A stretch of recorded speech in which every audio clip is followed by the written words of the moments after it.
مولانا یہ ایک مسلم اصول ہے کہ جب تک کسی چیز کی پہچان نہ ہو، معرفت جس چیز کا نام ہے، جب تک وہ حاصل نہ ہو تو انسان کسی چیز کی قدر نہیں جانتا ہے۔ اس کی مثال کے لیے ایک واقعہ بہت اچھا لکھا ہے امام ربیعۃ الرائے، ایک بہت بڑے عالم دین ہیں، حضرت امام مالک رحمۃ اللہ علیہ ان کے استاذ ہیں۔ امام ربیعۃ الرائے کے جو والد صاحب تھے، فروخ ان کا نام تھا، تو خراسان وغیرہ میں ملکی حالات خراب ہوئے اور اس وقت جو ہے جنگوں کو نکلنا پڑتا تھا، تو یہ فوجی تھے، فوجی ہو کر کے لڑنے کے لیے گئے تھے، اور اس وقت میں انہوں نے یہ کہا کہ میرا آنا کس وقت ہو اس کو نہیں کہا جا سکتا۔ اس وقت ان کی بیوی حاملہ تھیں اور حمل سے تھیں، تو اس وقت یہ اپنی بیوی کو پابند بنا کر کے گئے، کچھ رقم دے کر کے گئے کہ یہ رقم ہے میری، تم اس بچے کو اگر یہ پیدا ہو تو اس کو بہترین عالم دین بنانا اور اس کو پڑھا کر کے قوم کا رہبر بنانا، اور اگر میں لوٹ آؤں تو بہت اچھی بات ہے، اور اگر میرا انتقال ہو جائے تو میرے لیے مغفرت کی دعائیں کرتے رہنا۔ بہرحال یہ جنگ میں چلے گئے۔ جنگ میں جانے کا معاملہ یہ ہوا کہ اتنا لمبا یہ معاملہ ہوا کہ وہاں تقریباً 27 سال ان کو اسی میدان میں لگ گئے۔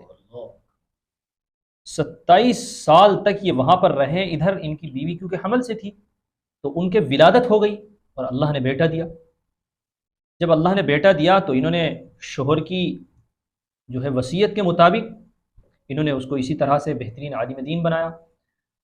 اب 27 سال کے بعد میں یہ شخص مدینے کی گلیوں میں آئے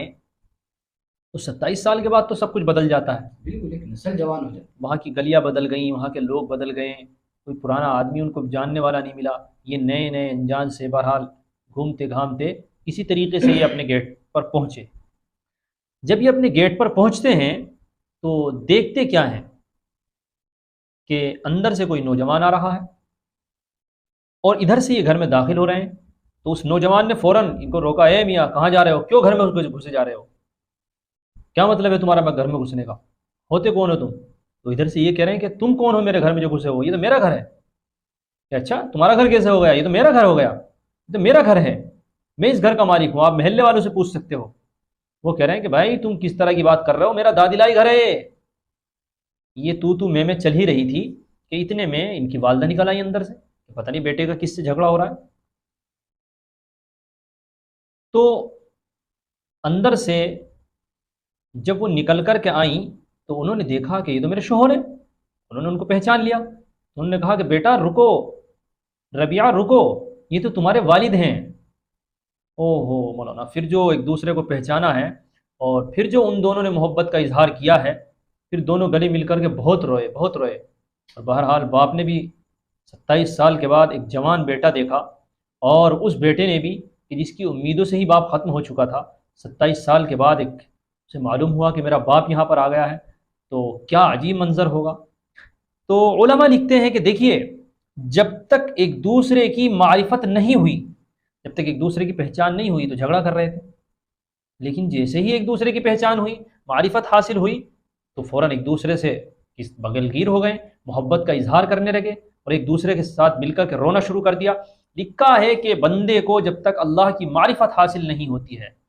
تو جب تک بندہ اسی طرح سے گمراہی میں زندگی گزارتا ہے، لیکن جب اللہ رب العزت کی معرفت حاصل ہو جاتی ہے، پہچان حاصل ہو جاتی ہے، اور بندہ اللہ کو پہچاننے لگتا ہے کہ مالک کیسا ہے، تو پھر اس وقت اسے اللہ کی یاد میں رونا نصیب ہو جاتا ہے، اور پھر بندے کا اور اس کے رب کا جو تعلق ہوتا ہے وہ گہرا ہوتا چلا جاتا ہے۔ اس لیے اللہ تعالیٰ